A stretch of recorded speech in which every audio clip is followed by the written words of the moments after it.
we're going to talk a little bit about the arm, particularly the front, the anterior side, the biceps, and the brachialis. As you can see right here, this little section right here, that's not actually part of the biceps. That's called the brachialis. Now, you can train that by doing reverse curls, hammer curls, and the cool thing about building this part of the arm is not only does it give you strength for like rowing motions and things like that, but it's what pushes up the long head of the bicep, ultimately giving you, the peak. So let's talk about the peak. A lot of people assert that it's just solely down to genetics, and genetics definitely play a large role as far as where the muscles insert, but years and years of training is hard to undo and rewire.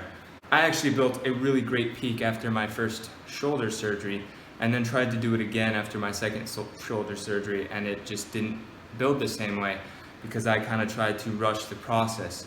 So the bicep has two parts: the short head, which is on the inside here, and the long head, which inserts underneath the delt and comes along the outside here.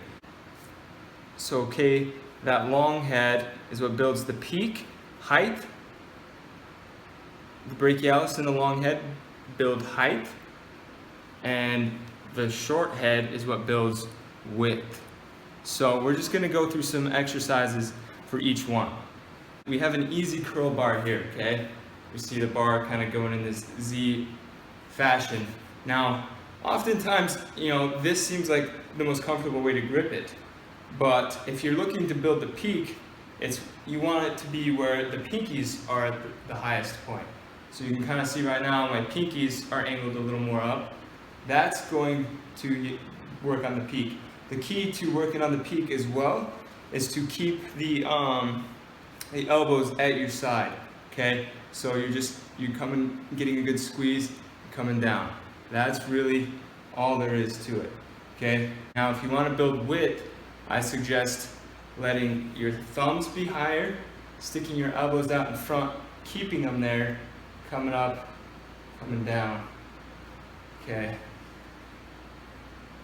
That's going to build width. And then to work on the brachialis, we're going to do prone or reverse grip.